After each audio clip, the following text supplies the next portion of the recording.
नमस्कार. आवाज माझा वृत्तवाहिनीत आपल्या सगळ्यांचं स्वागत. वेळेच्या काही ठळक घडामोडींकडे. ठाण्यातील कोपिनेश्वर मंदिरात भाविकांची गर्दी. हाय सिक्युरिटी नंबर प्लेट बसवण्याचे ठाणे प्रादेशिक परिवहन कार्यालयाचं आवाहन. आणि महाशिवरात्रीनिमित्त जांभळी नाका इथे होमात्मक लघुरुद्रानुष्ठान संपन्न.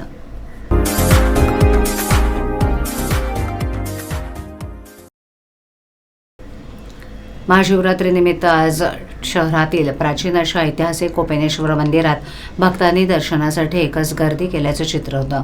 त्या अनुषंगानं पोलीस प्रशासनाकडून चोख बंदोबस्त, वाहतूक व्यवस्था आणि भाविकांना सुलभ दर्शन करता यावं यासाठी नियोजन करण्यात आलं. ठाणे शहरातील बाजारपेठेत असलेलं ऐतिहासिक कोपिनेश्वर मंदिरमध्ये भक्तीचा महासागर उमटलेला पाहायला मिळाला. यावेळेला भाविकांना कोणताही त्रास होऊ नये म्हणून पोलिसांकडून कडेकोट बंदोबस्त ठेवण्यात आला असून मंदिर व्यवस्थापकांनीही भाविकांच्या महाप्रसाद आणि दर्शनासाठी चोख व्यवस्था ठेवली. आज महाशिवरात्रीनिमित्त कोपिनेश्वर मंदिरात भाविक भक्तांसह माजी खासदार आणि शिवसेना नेते राजन विचारे, माजी नगरसेविका नंदिनी विचारे, आमदार ॲडव्होकेट निरंजन डावखरे, निलिमा डावखरे, माजी नगरसेवक संजय तरे, पायलट विशाल तरे यांच्यासह ठाणे शहरातील मान्यवर पदाधिकारी, भाविक भक्त मोठ्या संख्येनं उपस्थित होते.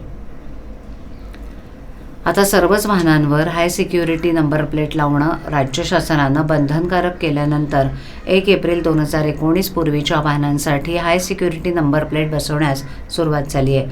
ठाणे प्रादेशिक परिवहन विभागानं दिलेल्या संकेतस्थळावर तब्बल 13,000 वाहनांनी नवीन नंबर प्लेट लावण्यासाठी ऑनलाईन अर्ज केलेत. बनावट नंबर प्लेट जाऊन होणारे गुन्हे, रस्त्यावर धावणारे वाहन नेमकं कुणाचं, अशा विविध कारणांमुळे वाहनांच्या नंबर प्लेटवरून वाहनाची खरी ओळख पटवण्यासाठी मोठा अडथळा ठरतोय. त्यावर उकल म्हणून राज्य सरकारनं सर्व वाहनांना हाय सिक्युरिटी नंबर प्लेट बसवणं अनिवार्य केलंय. त्यासाठी महाराष्ट्र शासनाच्या परिवहन विभागानं 4 डिसेंबर रोजी आदर्श कार्यप्रणाली जारी केली आहे. त्यानुसार आता सर्वच वाहनांवरील नंबर प्लेट या हाय सिक्युरिटी नंबर प्लेट असणं सक्तीचं केलंय. 1 एप्रिल 2019 नंतर असणाऱ्या वाहनांना हाय सिक्युरिटी नंबर प्लेट बसवली आहे. मात्र त्यापूर्वीच्या वाहनांवर नव्या पद्धतीची नंबर प्लेट लावायची आहे. ठाणे प्रादेशिक परिवहन विभागानं दिलेल्या www.transport.maharashtra.government.in या संकेतस्थळावर भेट देऊन high security number plate online बुकिंगवर क्लिक करून आपल्याला सर्व माहिती उपलब्ध होणार आहे. प्रादेशिक परिवहन अधिकारी हेमांगिनी पाटील यांच्या मार्गदर्शनाखाली 24 फेब्रुवारीपर्यंत सुमारे 13,000 जुन्या वाहनांनी हाय सिक्युरिटी नंबर प्लेटसाठी ऑनलाईन अर्ज केलेत. त्यापैकी 2,169 नंबर प्लेट बसवल्या आहेत, तर 4,420 वाहनांना अपॉइंटमेंट दिली असल्याची माहिती उप प्रादेशिक परिवहन अधिकारी रोहित काटकर यांनी दिली. डिसेंबर 24 शासनाने एक आदर्श कार्यपद्धती जाहीर करून 1 एप्रिल 2019 पूर्वी नोंदणीकृत झालेल्या वाहनांना हाय सिक्युरिटी रजिस्ट्रेशन प्लेट लावणं आता बंधनकारक केलेलं आहे. सदर नंबर प्लेटमध्ये युनिक आयडेंटिफिकेशन नंबर व लेसर कोड यासारखे वैशिष्ट्ये असल्यामुळे नंबर प्लेटमध्ये होणारे छेडछाड आणि तत्संगत गुन्ह्यांचे होणारे तपास यासाठी ते सोयीस्कर होणार आहे. HSRP लावण्याची प्रक्रिया साधारणतः transport.maharashtra.gov या संकेतस्थळावर आपण भेट देऊन किंवा शासनातर्फे प्रसिद्ध करण्यात आलेल्या QR कोडच्या माध्यमातून ऑनलाईन पद्धतीनं आपण आपल्या वाहनाची माहिती भरून आवश्यक फीचा भरणा करून ऑनलाईन पद्धतीनं स्थळ आणि वेळ आपल्या सोयीनं निवडून ही HSRP नंबर प्लेट आपण लावून घेऊ शकता.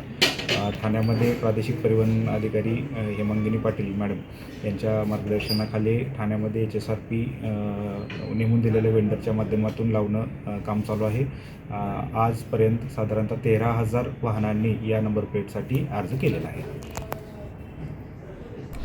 महाशिवरात्री निमित्तानं समन्वय प्रतिष्ठान, भाजप आध्यात्मिक समन्वय आघाडी आणि भारतीय जनता पक्षाच्या वतीनं जांभळी नाका येथील छत्रपती शिवाजी महाराज मैदानावर भव्य होमात्मक लघुरुद्र अनुष्ठान संपन्न झालं. या कार्यक्रमाचं आयोजन समन्वय प्रतिष्ठानचे अध्यक्ष आमदार निरंजन डावखरे यांनी केलं होतं.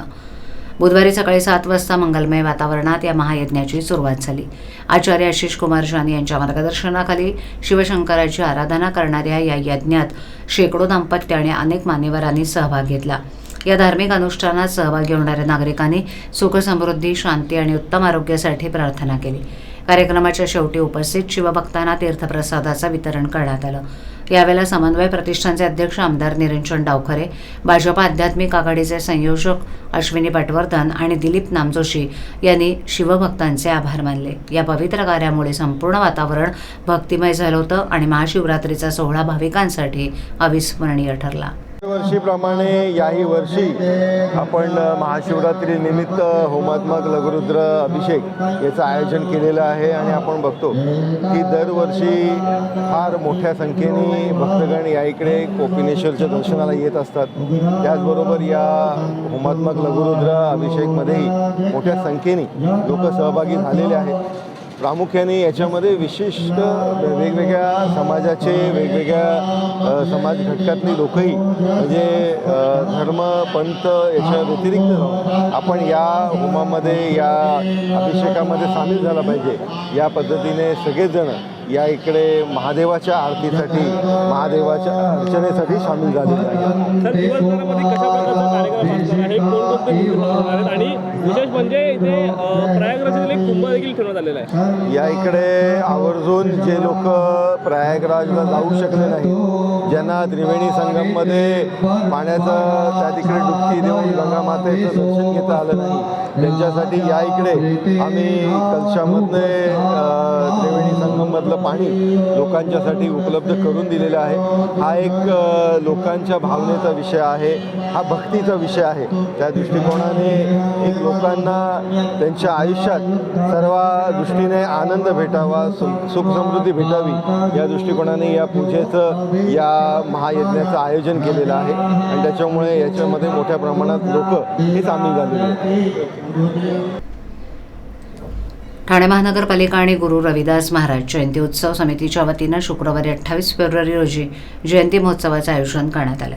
काशीनाथ घाणेकर नाट्यगृहात आयोजित करण्यात आलेल्या या महोत्सवास उपमुख्यमंत्री एकनाथ शिंदे यांच्यासह अनेक मान्यवर उपस्थित राहणार आहेत, अशी माहिती संत शिरोमणी रविदास महाराज जयंती महोत्सव समितीचे अध्यक्ष बालाजी कांबळे यांनी पत्रकार परिषदेत दिली. यावेळेला संत शिरोमणी रविदास महाराज जयंती महोत्सव समितीचे सचिव विक्रम भोईर, उपाध्यक्ष राजाभाऊ चव्हाण, सुनील लोंगरे इत्यादी उपस्थित होते. ठाणे महापालिका आणि गुरु रविदास महाराज जयंती उत्सव समिती यांच्या वतीनं आयोजित केलेल्या या जयंती महोत्सवाची सुरुवात सकाळी 11 वाजता होणार आहे. या महोत्सवाच्या अनुषंगानं प्रबोधनपर व्याख्यान, संत रचनांवर आधारित संगीत कार्यक्रम, माया गुरु रविदासांची आणि समाजरत्न तसंच गुणवंतांचा सत्कार करण्यात येणार आहे. या कार्यक्रमाला उपमुख्यमंत्री एकनाथ शिंदे, परिवहन मंत्री प्रताप सरनाईक, खासदार डॉक्टर श्रीकांत शिंदे, नरेश म्हस्के, आमदार डॉक्टर जितेंद्र आव्हाड, संजय केळकर, राजेश मोरे, निरंजन डावखरे यांच्यासह आयुक्त सौरभराव, अतिरिक्त आयुक्त संदीप माळवी, प्रशांत रोडे इत्यादी उपस्थित राहणार आहेत, असं बालाजी कांबळे, विक्रम भोईर, राजाभाऊ चव्हाण, सुनील लोंगरे यांनी सांगितलं. या पत्रकार परिषदेला राजकुमार मालवी, सुभाष अहिर, अर्जुन कांबळे, संतोष म्हस्के, राम इंगळे उपस्थित होते. हा, येणाऱ्या 28 तारखेला काशीनाथ घाणेकर या ठिकाणी ही जयंती साजरी होणार आहे. या जयंतीला आमचे माननीय मुख्यमंत्री एकनाथ शिंदे साहेब हे प्रमुख उपस्थिती आहे. ही ठाणे महानगरपालिका एकमेव महानगरपालिका आहे महाराष्ट्रातली जी ही रविदास महाराजांची जयंती साजरी होत आहे.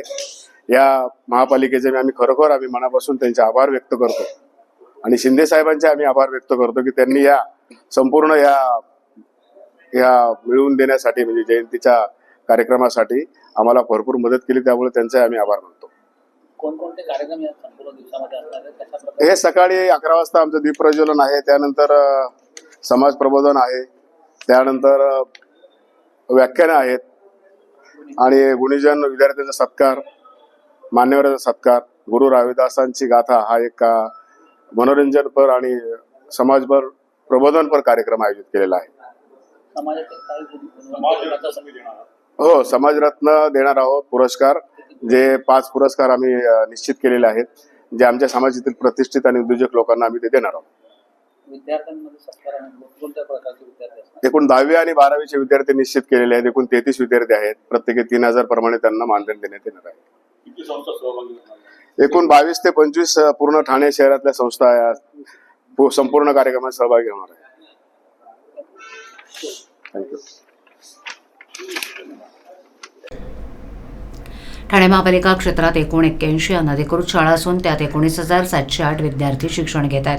या सर्व 81 शाळांच्या विरोधात ठाणे महापालिकेच्या शिक्षण विभागानं पोलिसात तक्रार दाखल केली आहे. त्यापैकी 68 शाळांच्या विरोधात पोलिसांनी FIR नोंदवला असून उर्वरित 13 अनधिकृत शाळांविरोधात FIR नोंदवण्याची प्रक्रिया सुरू आहे. अनधिकृत शाळातील विद्यार्थ्यांचं शैक्षणिक नुकसान होऊ नये यासाठी त्यांचं इतर अधिकृत शाळेमध्ये समायोजन करण्यासाठी ठाणे महापालिका प्रयत्नशील आहे. ठाणे महापालिका आयुक्त सौरभ राव यांनी अनधिकृत शाळांच्या स्थितीचा नुकताच आढावा घेतला.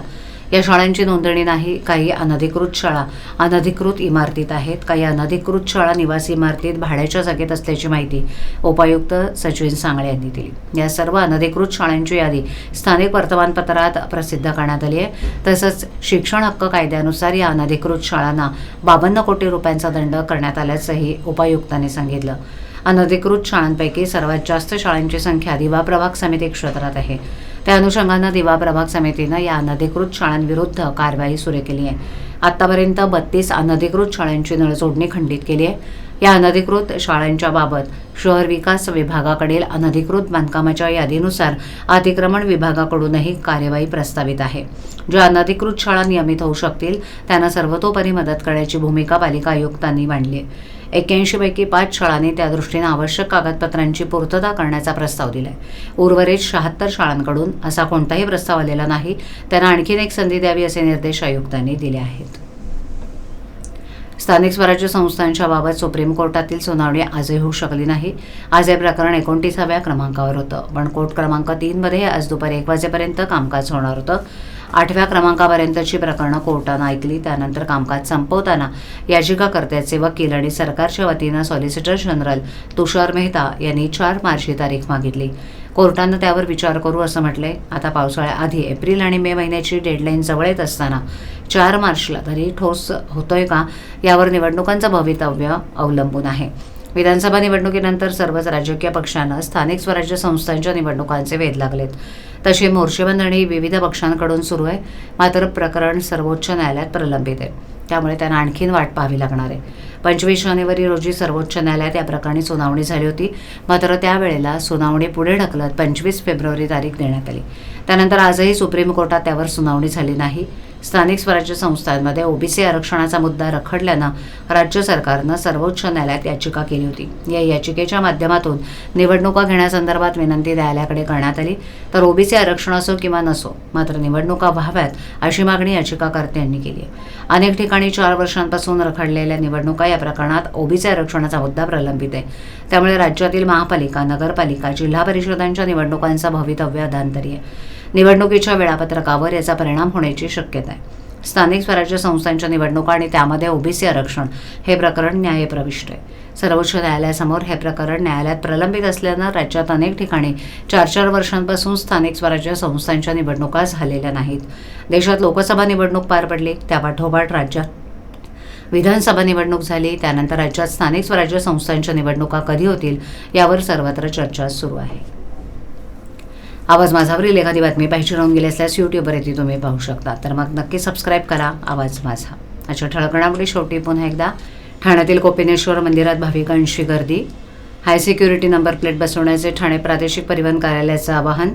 आणि महाशिवरात्रीनिमित्त जांभळी नाका इथे होमात्मक लघुरुद्रानुष्ठान संपन्न.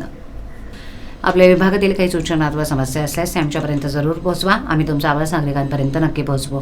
आम्हाला संपर्क करण्यासाठी आमचा पत्ता आवाज माझा 103 सायलेक आदर्श नगर कोलबाड रोड ठाणे पश्चिम. आमचा दूरध्वनी क्रमांक 7666621314. आमचा ईमेल ID avazmaza.tvnews@gmail.com. तर पुन्हा भेटू याच वेळी याच ठिकाणी काही नवीन घडामोडींसह आवाज माझा वृत्तवाहिनी. तोपर्यंत नमस्कार.